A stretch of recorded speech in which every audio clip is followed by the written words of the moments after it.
तो देखो बच्चे, ये जो चैप्टर हम स्टार्ट करें इसका नाम मूविंग चार्ज एंड मैग्नेटिज्म है। जब हम लोग मैग्नेटिज्म की बात करते हैं तो बचपन से हम मैग्नेटिज्म के बारे में ये पढ़ते थे कि एक मैग्नेट होता है, उसके दो पोल्स होते हैं, एक होता है नॉर्थ पोल और एक होता है साउथ पोल। तो सबसे पहले हम जब मैग्नेटिज्म की बात करते हैं दिमाग में एक यही थॉट आता है कि एक मैग्नेट जो है मैग्नेटिक फील्ड प्रोड्यूस करता है। ऐसा कुछ हमने अपनी छोटी क्लासेस में पढ़ा था कि magnetic field north to south होती है आउटसाइड मैग्नेट, और inside magnet magnetic field lines south to north होती है। ये कहानी हमारे दिमाग में आ जाती है, ऐसी कुछ कहानी जो हमने 10th क्लास में पढ़ी थी। बट एक्चुअली क्या है बच्चे, कहानी मेनली है थोड़ी सी डिफरेंट। अब एक्चुअल में क्या होता है बच्चे, इस चैप्टर का नाम जैसे कि मूविंग चार्ज एंड मैग्नेटिज्म है, तो होता क्या है कि मैग्नेटिज्म जो होता है उसका अराइज कहाँ से होता है, मतलब कहाँ से वो एक्चुअली क्रिएट होता है। देखो बच्चों, अगर मैं आपसे पूछूं कि यूनिवर्स में सबसे छोटा मैग्नेट कौन सा एग्जिस्ट करता है, तो इसके लिए क्या आपके पास कोई जवाब है? फिलहाल एक एटम एक सबसे छोटा सा मैग्नेट होता है। अब आप सोचोगे कि कैसे सर, क्या हर एक एटम मैग्नेट होता है? बिल्कुल, हर एक एटम मैग्नेट है अपने में, और एक एटम सबसे छोटा और स्टेबल मैग्नेट है। Smallest stable magnet is an atom. कैसे है एटम मैग्नेट? देखो बच्चों, ये जो मैग्नेट है इसके अंदर मैग्नेटिज्म अराइज होता है, इसका कुछ और कारण होता है। एक्चुअली किसी मैग्नेट में मैग्नेटिज्म आता कैसे है, इसकी पूरी कहानी है। इस चैप्टर का नाम है moving charges and magnetism. Actually क्या होता है बच्चों, मैग्नेटिज्म का जो अराइज होता है वो मूविंग चार्जेस की वजह से होता है। जब कभी कोई चार्ज मोशन में आ जाता है, जैसे कोई चार्ज पार्टिकल है, जब वो मोशन में आ जाता है, जब वो चलता है तो उसके आसपास मैग्नेटिक फील्ड प्रोड्यूस होती है, मैग्नेटिक फील्ड प्रोड्यूस होती है। तो यहीं से मैग्नेटिज्म आता है। कैसे? अब जैसे मान लो हमारे पास एक एटम की बात करें, सबसे सिंपलेस्ट एटम की बात करें, सबसे सिंपलेस्ट एटम कौन सा होता है बताओ? हाइड्रोजन एटम सबसे सिंपलेस्ट एटम होता है। एक प्रोटॉन और एक इलेक्ट्रॉन, और कुछ भी नहीं होता उसके अंदर। तो सबसे सिंपलेस्ट एटम है, इसमें इलेक्ट्रॉन घूम रहा है। जब इलेक्ट्रॉन घूम रहा होता है तो ये इलेक्ट्रॉन क्या हुआ? मूविंग चार्ज हुआ, मूविंग चार्ज हुआ। तो जब इलेक्ट्रॉन घूमता है तो इलेक्ट्रॉन क्या हुआ? मूविंग चार्ज हुआ। क्योंकि हर एटम के अंदर अगर आप देखोगे तो इलेक्ट्रॉन, हमने पढ़ा है कि इलेक्ट्रॉन क्या होता है? चक्कर लगाता है, न्यूक्लियस के चक्कर लगाता है। तो हर एटम में अगर आप देखो तो इलेक्ट्रॉन मूविंग चार्ज है। जब इलेक्ट्रॉन चलेगा, चक्कर लगाएगा, तो इलेक्ट्रॉन मोशन में होगा। जब इलेक्ट्रॉन मोशन में होगा तो बच्चों हमने आपको एक चीज बताई कि moving charge magnetic field produce करते हैं। कौन मैग्नेटिक फील्ड प्रोड्यूस करते हैं? Moving charge. Moving charge produces magnetic field. तो इसका मतलब कि एक एटम अपने में मैग्नेटिक होता है। जैसे मान लो हाइड्रोजन एटम है, कोई सा भी एटम है, वो एटम कैसा है? मैग्नेट है। कैसा है? मैग्नेट है। अभी मैं आपको पूरा डिटेल में बताऊंगा बच्चों, पूरी कहानी बताऊंगा सारी की सारी कि क्या होता है क्या नहीं होता है। बट मैग्नेटिज्म कहाँ से आता है ये ध्यान रखना। जब कभी कोई चार्ज पार्टिकल मोशन में होता है तो वहां से मैग्नेटिज्म अराइज होता है, उसे कहते हैं मूविंग चार्ज एंड मैग्नेटिज्म। अब क्वेश्चन ये होता है कि सर मैग्नेट कैसे होता है, और बाकी आपने ये कहा कि हर एटम मैग्नेटिक है। देखो बच्चों इधर देखो, लिखने से पहले इधर देख लो, मैंने कहा हर एटम मैग्नेटिक है। तो हर एटम मैग्नेटिक है तो हर चीज को मैग्नेटिक बिहेव करना चाहिए, ये दोनों को भी मैग्नेट बिहेव करना चाहिए। ये भी एटम से बना हुआ है, इसके अंदर एटम होगा, है ना, हर चीज एटम से बनी हुई है। इधर देखो एटम से बनी हुई है। एटम के अंदर क्या होता है? प्रोटॉन होता है, इलेक्ट्रॉन होता है। हर एटम इलेक्ट्रॉन चल रहा होता है। तो ऐसे तो हर एटम मैग्नेटिक हुआ नहीं हुआ? तो हर चीज मैग्नेटिक होनी चाहिए। तो ऐसा क्यों होता है? कई कई चीजें मैग्नेटिक होती हैं और कई कई चीजें नॉन मैग्नेटिक होती है। देखो बच्चे, नेचर ने हर चीज को मैग्नेटिक बनाया है। नेचर ने हर चीज को क्या बनाया है? मैग्नेटिक बनाया है। मतलब नेचर में हर चीज मैग्नेटिक है। फिर ऐसा कैसे? कोई चीज मैग्नेट से अट्रैक्ट होती है और कोई नहीं होती है। एक्चुअल में क्या होता है, नेचर ने हर चीज को मैग्नेटिक बनाया है, बट कईयों में मैग्नेटिज्म कैंसिल आउट हो जाता है। अभी कैंसिल आउट कैसे होता है? देखो बच्चे, कोई सब्सटेंस ऐसा होगा, जैसे मान लो कोई सब्सटेंस ऐसा हो सकता है कि उसके अंदर क्या हुआ, ये देखो मान लो कोई एक मटेरियल है, कई सारे एटम से मिलकर बना हुआ है। एक एटम की मैग्नेटिक फील्ड इधर है, एक की इधर है, एक की उधर है, एक की इधर है, एक की इधर है। सबकी मैग्नेटिक फील्ड रैंडम है, और रैंडम होने से, सबकी मैग्नेटिक फील्ड रैंडम होने से नेट मैग्नेटिक फील्ड हो सकता है क्या हो जाए? 0 हो जाए। तो ये सब्सटेंस कैसा सा हो गया, नॉन मैग्नेटिक हो गया। और सिर्फ ये कारण नहीं, कई बार क्या होता है, जैसे मान लो हमारे पास एक एटम है जिसके अंदर आउटर मोस्ट शेल में 2 इलेक्ट्रॉन हो, तो एक इलेक्ट्रॉन कई बार जैसे 2 इलेक्ट्रॉन है, दोनों का स्पिन आपने पढ़ा होगा, स्पिन अलग डायरेक्शन में होता है, तो 2 इलेक्ट्रॉन कई बार एक दूसरे की मैग्नेटिक फील्ड भी कैंसिल कर देते हैं, एक दूसरे की मैग्नेटिक फील्ड भी क्या कर देते हैं, कैंसिल कर देते हैं। मतलब नेचर ने तो हर चीज को मैग्नेटिक बनाया, बट ऐसा होता है कि कुछ कारणों की वजह से हर चीज मैग्नेटिक होने के बावजूद भी मैग्नेटिक इफेक्ट शो नहीं करती है, सिर्फ कुछ ही चीजें करती हैं, जैसे आयरन हो गया, ये मैग्नेट हो गया। कोई बच्चा बताएगा ये मैग्नेट जो काला वाला मिलता है ये होता क्या है, ये काले कलर का मैग्नेट किस मटेरियल का बना होता है, मैग्नेटाइट और होता है ये काला वाला मैग्नेट, बार मैग्नेट जो काला कलर का मैग्नेट होता है, नेचुरल मैग्नेट क्या होता है, मैग्नेटाइट और किस चीज से बना होता है, आयरन से। देखो अच्छा मैग्नेटाइट और का शायद फॉर्मूला ऐसे Fe2O3 होता है, वो चेक कर लेना, आयरन ऑक्साइड होता है, मतलब आयरन का ऑक्साइड फॉर्म में। तो अब ये वाला कॉम्बिनेशन ज्यादा अच्छा मैग्नेटिज्म शो करता है, तो इसलिए हम इसको मैग्नेट कह देते हैं, और बाकी चीजों को क्या कह देते हैं, कई चीज को नॉन मैग्नेट कह देते हैं, कई चीज को क्या कह देते हैं, सबका अलग अलग हिसाब है। बट नेचर ने हर चीज को कैसा बनाया है, मैग्नेटिक बनाया है।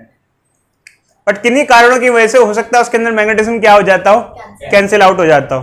बट नेचर के हिसाब से हर चीज कैसी है, मैग्नेटिक है।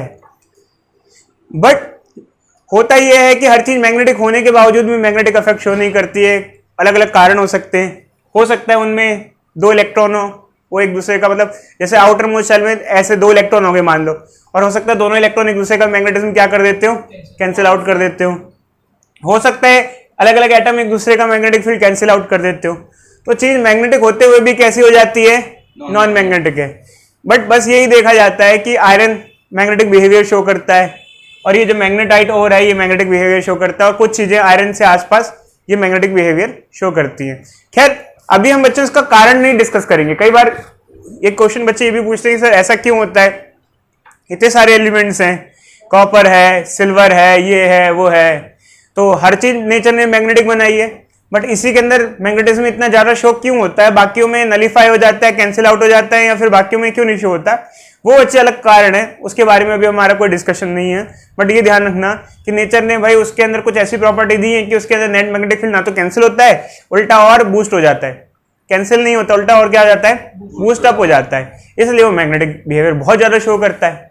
और कईयों में मैग्नेटिक बिहेवियर बिल्कुल भी नहीं शो होता, कई मतलब मोस्टली में नहीं होता है, बहुत कम ही आपने देखा होगा एलिमेंट्स हैं जो मैग्नेटिक बिहेवियर शो करते हैं। आयरन जिसमें से सबसे ज्यादा इंपॉर्टेंट है, ऐसा कहते हैं आयरन के अलावा और भी एलिमेंट्स होते हैं जो मैग्नेटिक बिहेवियर शो करते हैं, ध्यान रखना बच्चों, पता नहीं आपको पता है, होता है। बट एक्चुअली क्या है कई मटेरियल में, और देखो मैं ये सिर्फ नहीं कह रहा कि बाकी एलिमेंट्स में मैग्नेटिक बिहेवियर बिल्कुल जीरो हो जाता है, बाकी एलिमेंट्स में भी मैग्नेटिक बिहेवियर होता है, बट इतना इनसिग्निफिकेंट होता है कि वो आप रियल लाइफ में देख नहीं सकते हो। जैसे कोई बच्चा कहे कि सर एल्यूमिनियम क्या मैग्नेटिक बिहेवियर शो करता है, मैं कहूँगा बिल्कुल करता है, तो आप कहोगे सर हम तो मैग्नेट के पास एल्यूमिनियम को लेके आते हैं तो बिल्कुल चिपकता नहीं है, बट इतना कम शो करेगा जो दिख नहीं पाएगा, तो उसका इफेक्ट आपको दिखेगा नहीं, तो आप उसको क्या कह दोगे, ये क्या है, नॉन मैग्नेटिक है।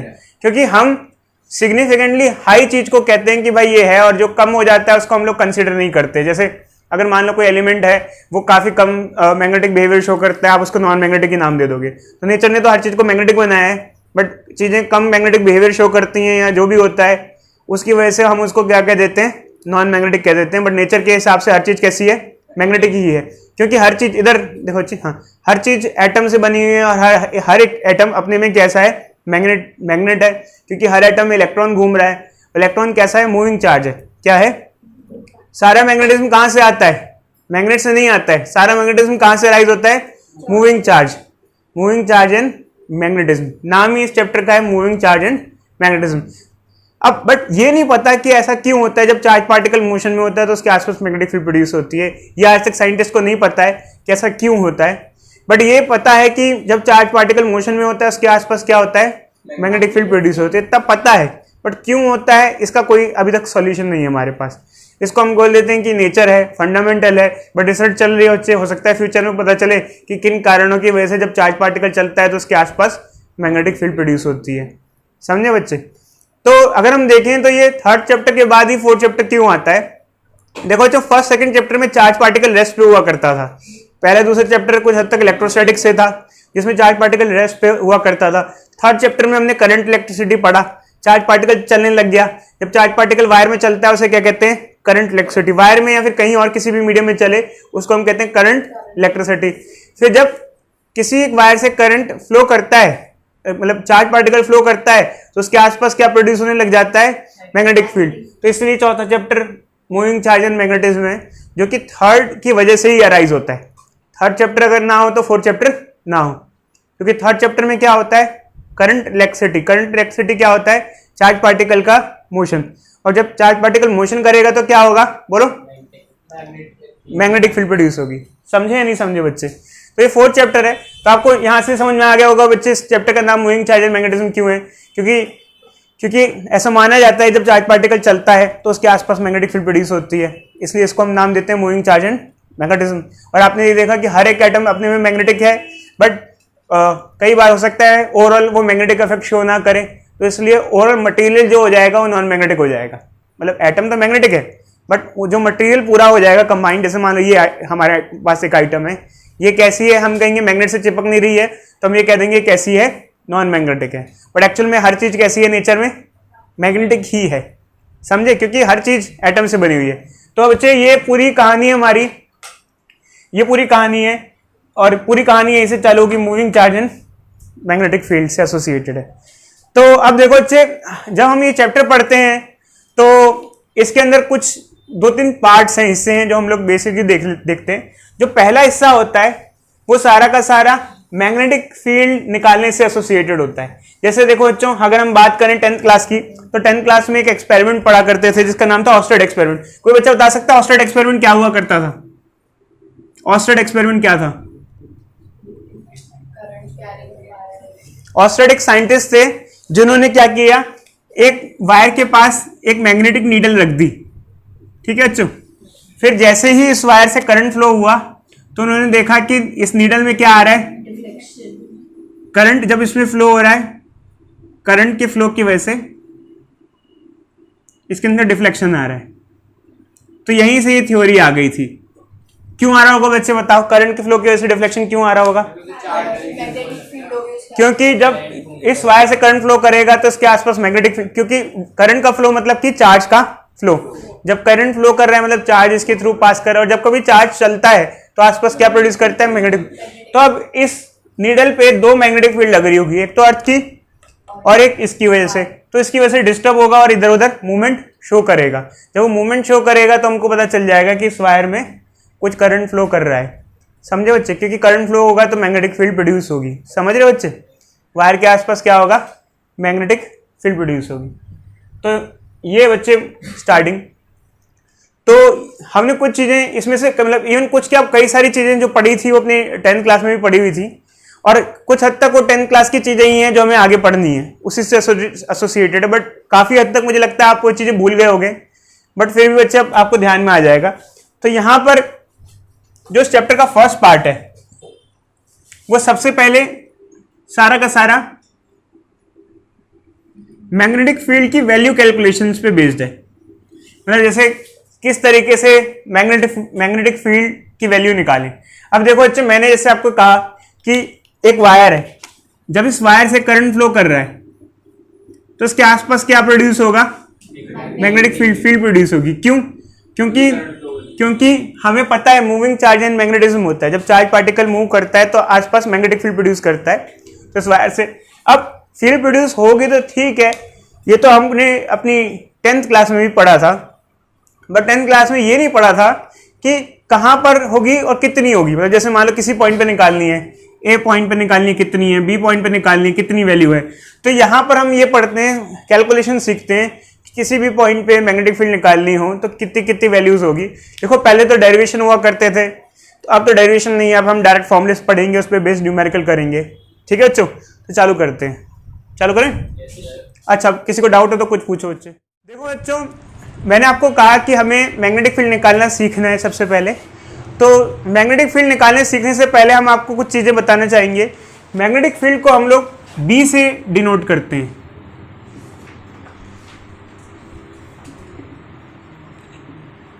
इसकी एसआई यूनिट टेस्ला होती है। टेस्ला, टेस्ला जैसे गाड़ी की कंपनी है ना आजकल, टेस्ला, ठीक है। तो टेस्ला इसकी एसआई यूनिट है, मैग्नेटिक फील्ड की एसआई यूनिट टेस्ला है। तो ध्यान रखना, कभी भी आप मैग्नेटिक फील्ड निकालोगे किसी पॉइंट पे तो उसकी यूनिट लिखोगे टेस्ला, तो जितना भी आएगा टेस्ला में आएगा, ठीक है। आंसर हमारा टेस्ला में आएगा, ठीक है। अब देखो बच्चों, मैग्नेटिक फील्ड एक वेक्टर क्वांटिटी होती है, ये भी ध्यान रखना आप लोगों को। कुछ क्वांटिटी स्केलर होती हैं, कुछ क्वांटिटी वेक्टर होती हैं। जो मैग्नेटिक फील्ड है ये एक वेक्टर क्वांटिटी है, ठीक है। तो देखो बच्चों, अब हम आगे आते हैं। सबसे पहले सबसे बेसिक लॉ जो होता है मैग्नेटिक फील्ड निकालने के, जो काम आता है किसी पॉइंट पे, उसको हम कहते हैं बायर्ड-सावर्त लॉ। बायर्ड-सावर्त लॉ सबसे बेसिक लॉ था जिसकी हेल्प से हम किसी भी पॉइंट पे मैग्नेटिक फील्ड निकाल सकते हैं। तो ये बच्चों, ये एक वायर मान लेते हैं, अजीब सी वायर है, सीधी वायर नहीं है, ऐसी कुछ ऐसी सी वायर है, नीचे जा रही है काफी आगे तक। डॉट डॉट डॉट लाइन का मतलब ये आगे तक जा रही है, यहाँ से आगे तक जा रही है, यहाँ से आगे तक जा रही है, ऐसे कोई वायर है, ठीक है। ये कोई वायर है, इस वायर में बच्चों आई करंट फ्लो कर रहा है। इस वायर में क्या हो रहा है? करंट फ्लो हो रहा है। इस वायर में डीसी करंट फ्लो हो रहा है। फिलहाल ये मानो बच्चे, क्योंकि एक्चुअली क्या होता है, एक बहुत बड़ा कंफ्यूजन एसी और डीसी की वजह से भी अराइज होता है। फिलहाल ये मान के चलो कि इस चैप्टर में हम सिर्फ और सिर्फ डीसी पढ़ रहे हैं, डीसी करंट पढ़ रहे हैं, क्योंकि अभी तक हमने थर्ड चैप्टर पढ़ा है। थर्ड चैप्टर में हमने क्या पढ़ा था? डीसी करंट पढ़ा है, एसी करंट नहीं पढ़ा है। एसी करंट हम 7th चैप्टर में पढ़ेंगे, तो वहां की कहानी वहां डिस्कस करेंगे। तो इस वायर में अगर मान लो हम देखते हैं करंट फ्लो कर रहा है, तो ऑब्वियस सी बात है इस वायर में क्या आसपास मैग्नेटिक फील्ड होगी। क्या होगा? Magnetic field. अगर हम 10th की बात करें तो 10th में हम एक ऐसा डायग्राम सा पढ़ा करते थे। देखो एक वायर है ऐसी सी, इसके आसपास मैग्नेटिक फील्ड होती है, ऐसे पढ़ते थे ना, कंसेंट्रिक सर्कल्स की फॉर्म में ऐसे फील्ड होती है। ये हम लोग अपनी 10th क्लास में पढ़ते थे कि जब किसी एक वायर में करंट फ्लो करता है तो उसके आसपास क्या होता है? मैग्नेटिक फील्ड होती है। मैग्नेटिक फील्ड की डायरेक्शन निकालने के लिए कौन सा रूल यूज करते थे? Right hand thumb rule. Thumb rule होता था ना, वो तो अच्छी याद नहीं, अभी नहीं। अभी तो ये बताओ, ये इसमें क्या यूज करते थे?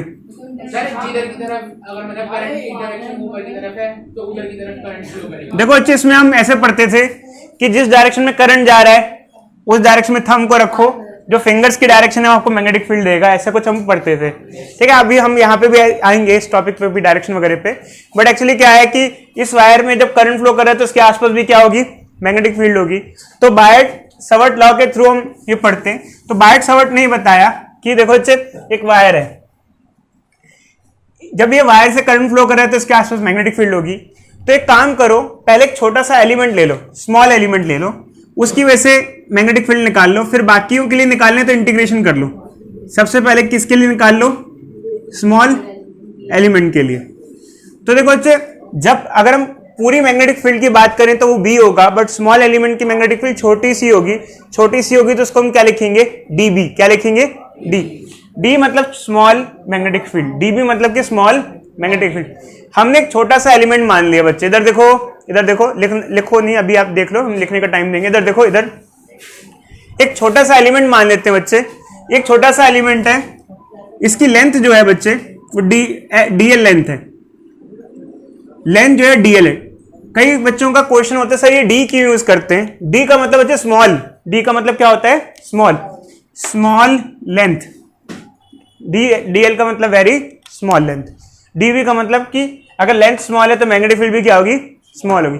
तो देखो अच्छा, डी बी जैसे डीएल लिखा है, डीएल मतलब स्मॉल लेंथ, एल मतलब कि कंप्लीट लेंथ, डी मतलब स्मॉल मैग्नेटिक फील्ड। तो एक्चुअली क्या होगा, अगर एलिमेंट छोटा है तो मैग्नेटिक फील्ड भी स्मॉल होगी। तो जैसे एक छोटा सा एलिमेंट है, इसकी वजह से इस पॉइंट पे, पी पॉइंट पे कितनी मैग्नेटिक फील्ड होगी? क्योंकि जब वायर से करंट जा रहा है तो आसपास मैग्नेटिक फील्ड होगी, तो इसकी वजह से कितनी होगी निकाल लेंगे। फिर क्या करेंगे? इंटीग्रेशन कर देंगे। क्या करेंगे? इंटीग्रेशन कर देंगे। तो अब क्या है, देखो एक इसने जेनरिक फॉर्मूला दिया था। जेनरिक फॉर्मूले का मतलब क्या हुआ? कोई बच्चा बताएगा? जेनरिक फॉर्मूला दिया, इसका क्या मतलब हुआ? एक जनरलाइज फॉर्मूला दिया। एक जनरलाइज फॉर्मूला जो सब पे एप्लीकेबल है, उसको यूज करके आप किसी के लिए भी वैल्यूज कैलकुलेट कर सकते हो। समझ रहे हो बच्चे? एक जनरलाइज फॉर्मूला है, अगर आप इसको इंप्लीमेंट करो तो आप आगे इसकी हेल्प से बाकी जहां भी मैग्नेटिक फील्ड निकालनी है आप उसकी हेल्प से क्या कर सकते हो?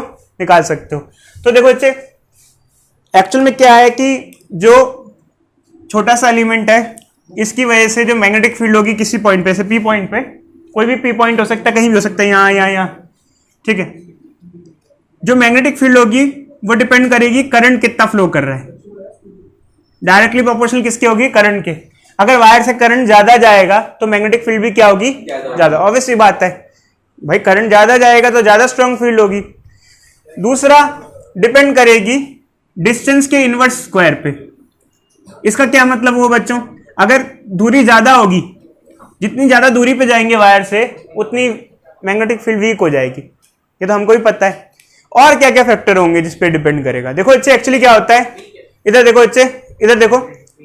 दूसरा ये डिपेंड करेगा कि वायर की लेंथ कितनी है, वायर की लेंथ कितनी है, ज्यादा लंबी होगी तो स्ट्रॉन्ग मैग्नेटिक फील्ड होगी, तो लेंथ एलिमेंट के डायरेक्टली प्रोपोर्शनल होगी ऐसे। तो यहां पर हमारे पास 3 फैक्टर आ गए।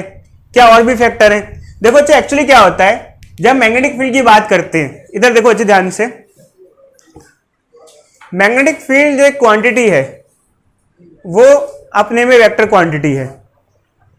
अच्छा करंट कैसी क्वांटिटी है बच्चे बताओ, करंट के बारे में आप क्या जानते हो, स्केलर है वेक्टर है? करंट की डायरेक्शन होती है, बोलो। करंट वेक्टर नहीं है बच्चे। करंट के ऊपर कभी आपने ऐसा लगाते हुए देखा है क्या? करंट टेंसर होती है, खैर बट हमें तो अभी स्केलर वेक्टर की बात करनी है। करंट स्केलर क्वांटिटी है, ठीक है। अब देखो बच्चे खास बात है, यहां पर जब हम मैग्नेटिक फील्ड निकालते हैं तो एक स्पेशल चीज होती है जिसकी वजह से ना हमें एक टर्म डिफाइन करनी पड़ती है। एक्चुअल में क्या होता है, देखो अच्छा हम आमतौर पे कहते हैं करंट एक स्केलर क्वांटिटी होती है, ऑल्दो उसकी डायरेक्शन होती है बट उसकी हमारे लिए इतनी इंपॉर्टेंस नहीं होती है, हम आमतौर पे कह देते हैं। देखो एक्चुअल में क्या है, देखो अच्छा एक खास बात होती है, एक अजीब सी बात है, जिन चीजों की डायरेक्शन होती है वो वेक्टर होती हैं, आपने देखा होगा, जिन चीजों की डायरेक्शन होती है वो वेक्टर होती है। करंट की डायरेक्शन होती है बट फिर भी वेक्टर नहीं होती, क्योंकि आमतौर पे ऑर्डिनरी तौर पे करंट की डायरेक्शन होती तो है बट हमारे लिए उतना उसका वर्थ नहीं होता है, भाई हो या ना हो हमें इतना मतलब नहीं है। कहीं और देखा जाए तो वहां डायरेक्शन का वर्थ ज्यादा होता है, जहां डायरेक्शन की जरूरत बहुत ज्यादा होती है उस क्वांटिटी को हम परफेक्टली वेक्टर कहते हैं। करंट एक्चुअली परफेक्ट वेक्टर की कैटेगरी में इसलिए फॉल नहीं करता कि करंट की डायरेक्शन का हमारे इतना लेना देना नहीं होता है, बहुत ज्यादा इंपॉर्टेंट, बट यहां पर करंट की डायरेक्शन का लेना देना होता है। करंट की डायरेक्शन का लेना देना इसलिए होता है कि करंट की डायरेक्शन यहाँ बहुत इंपॉर्टेंट होती है। उसका कारण क्या होता है, देखो जैसे किसी वायर में करंट ऊपर जा रहा है, ठीक है, तो उसकी मैग्नेटिक फील्ड ऐसे बन रही होगी यूं, और अगर मान लो करंट की डायरेक्शन में एकदम से रिवर्स कर दूं, ऊपर की जगह नीचे कर दूं, तो मैग्नेटिक फील्ड पे क्या असर होगा या नहीं होगा, उल्टी हो जाएगी, डायरेक्शन जस्ट चेंज हो जाएगी। समझ रहे हो नहीं समझ रहे? देखो बच्चों ऑल दो करंट स्केलर क्वांटिटी होती है बट यहां पर क्या होता है, जब हम मैग्नेटिक फील्ड पढ़ते हैं खासकर, तो यहाँ करंट की डायरेक्शन की इंपॉर्टेंस बहुत होती है, वैसे करंट की डायरेक्शन की कोई इंपॉर्टेंस नहीं होती। तो यहाँ पर हम एक नई टर्म इंट्रोड्यूस करते हैं जिसका नाम होता है करंट एलिमेंट, जिसका नाम होता है करंट एलिमेंट। अब ये करंट एलिमेंट किस चिड़िया का नाम होता है बच्चे? एक्चुअली क्या होता है,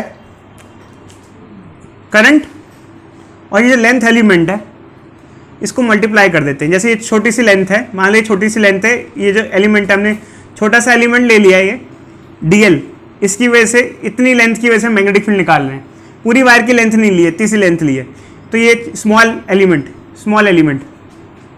लेंथ स्मॉल एलिमेंट का मतलब समझ में आया बच्चों आप लोगों को? तो छोटी सी लेंथ है। अब क्या कर दिया, करंट और इस लेंथ को मल्टीप्लाई कर दिया और इस पूरी चीज को हम वेक्टर बोल देते हैं, IDL, इसका नाम दे देते हैं करंट एलिमेंट, और ये वेक्टर क्वांटिटी बन जाती है। इसकी डायरेक्शन क्या ली जाती है, जो करंट की डायरेक्शन होती है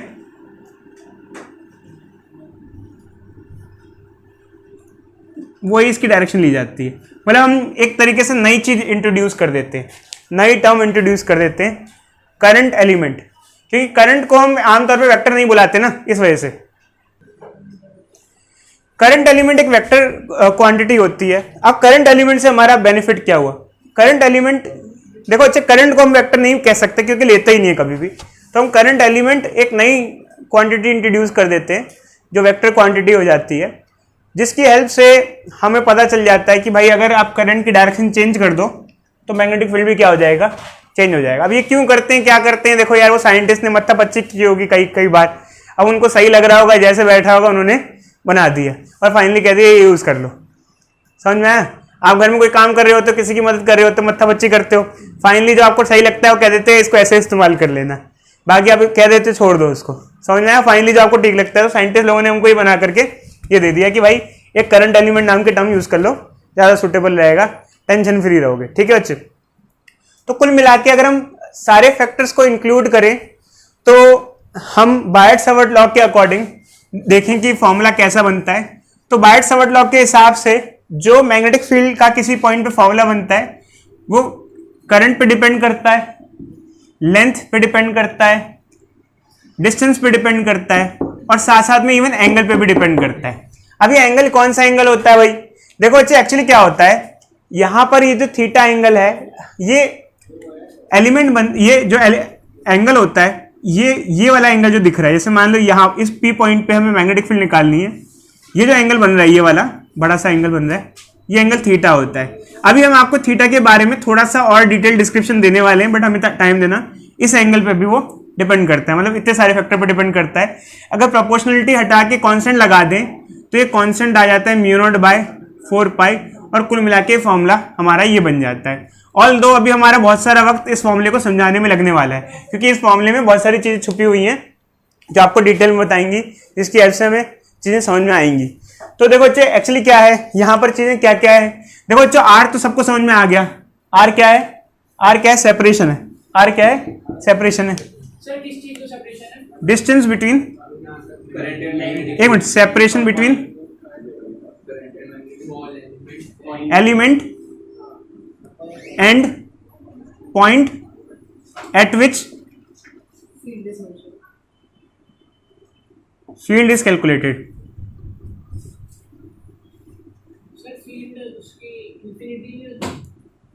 नहीं बच्चे,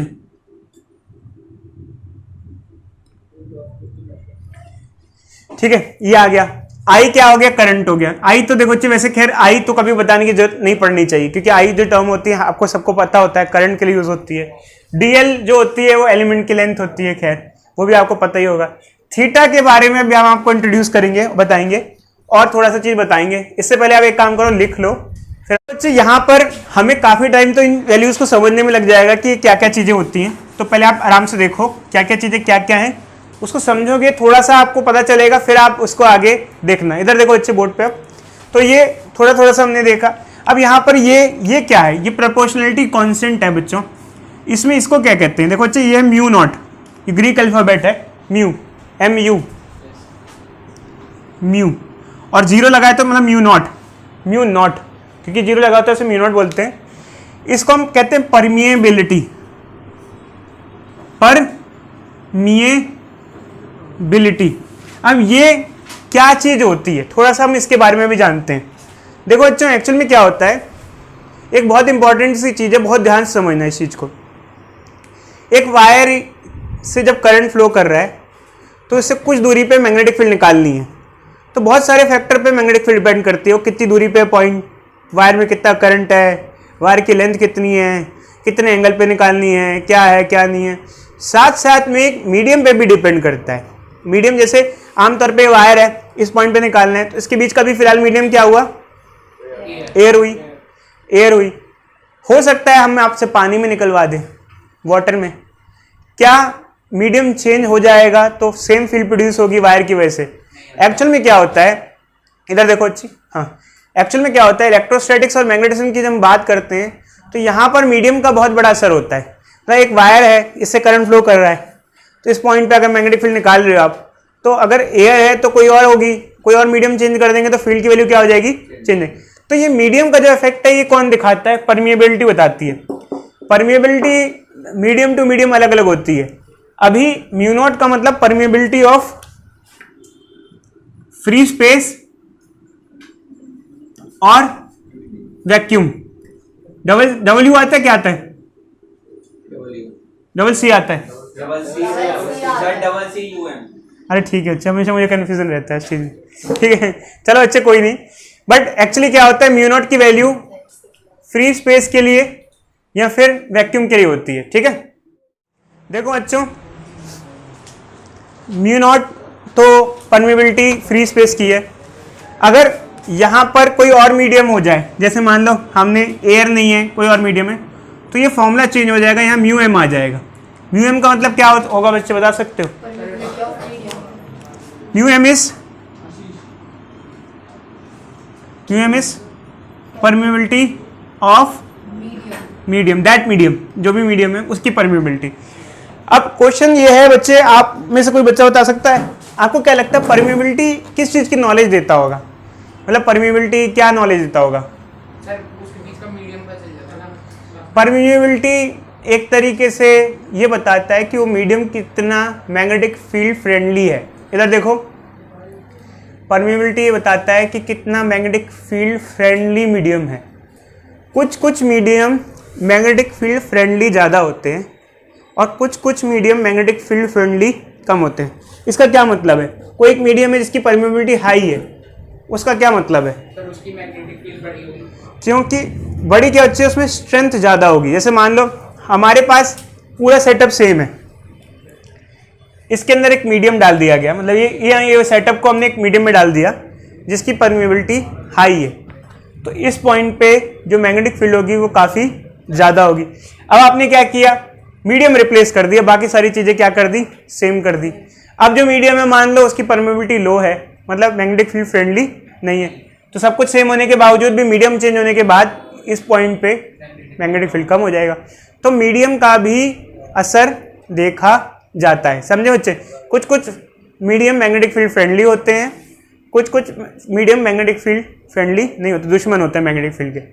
जो मीडियम मैग्नेटिक फील्ड फ्रेंडली होते हैं उनकी परमिबिलिटी हाई होती है, वहाँ फील्ड बहुत अच्छी दिखेगी आपको, और कई मीडियम मैग्नेटिक फील्ड फ्रेंडली नहीं होते। खैर ये तो बच्चे एक लंबा डिस्कशन है, थोड़ा सा जब टाइम बीतेगा तो और भी समझ में आएगा, बट अभी तो थोड़ा आपको आइडिया लग गया होगा बच्चे यहाँ पर, क्योंकि फॉर्मूला ढंग से समझोगे तो बहुत डिटेल है इसमें समझने की। देखो बच्चे, आमतौर पे यहाँ म्यू एम नहीं लिखते, म्यू नॉट ही लिखते हैं, क्योंकि आमतौर पे वायर जो होती है वो हमेशा किस में होती है, एयर में ही होती है, एयर में होती है। तो एयर का जो परमेबिलिटी है उसकी वैल्यू क्या होती है?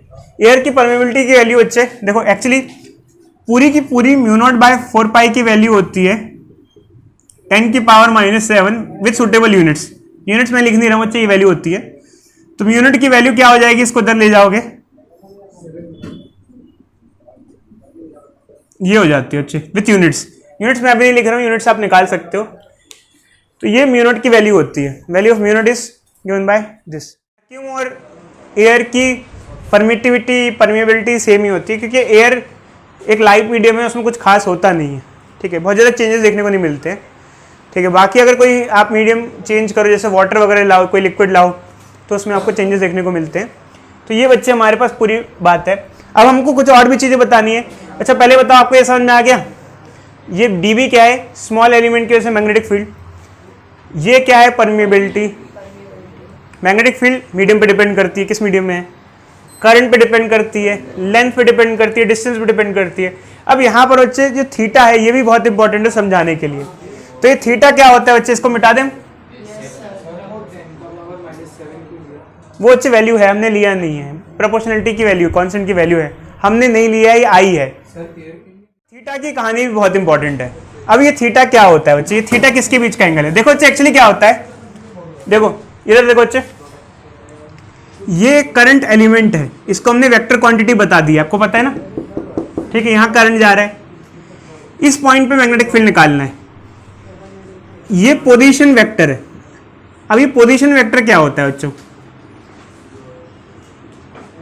देखो बच्चों एक्चुअली क्या होता है, अगर इसको ज्यादा ध्यान से ना देखा जाए तो ये डिस्टेंस हो जाता है बस। आमतौर पे अगर इस पर वेक्टर लगाया जाए तो ये क्या हुआ, यहाँ से यहाँ तक की दूरी को हम कह देते हैं distance between this two point. अब इस पे ही वेक्टर लगा दिए, ये बन गया पोजीशन वेक्टर। अब क्या फर्क होता है, कुछ नहीं बच्चों, बस डायरेक्शन लेनी पड़ जाती है। डायरेक्शन मतलब कि कैसे, ये डायरेक्शन देती है। अब एक बहुत इंपॉर्टेंट चीज़ है, एक बहुत इंपॉर्टेंट चीज़ ध्यान समझना, डायरेक्शन कैसे ली जाती है। प्रिंस इधर देखो, पोजीशन वेक्टर की डायरेक्शन किस तरीके से ली जाती है और डायरेक्शन का एरो कैसे डिपेंड करता है। देखो बच्चों, पोजीशन वेक्टर हमेशा ऐसा लिया जाता है, देखो एलिमेंट है, फील्ड किसकी वजह से, इसकी वजह से, कहां पर है, यहां पर, तो जिसकी वजह से और जहां पर है वहां से वहां ड्रॉ किया जाता है। जैसे एलिमेंट है, इस एलिमेंट की वजह से यहाँ है तो ये पोजीशन वेक्टर हुआ, ये क्या हुआ, पोजीशन वेक्टर हुआ।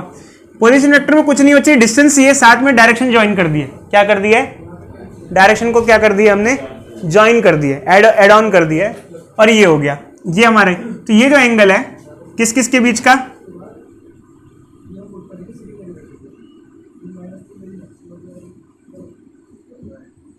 Angle between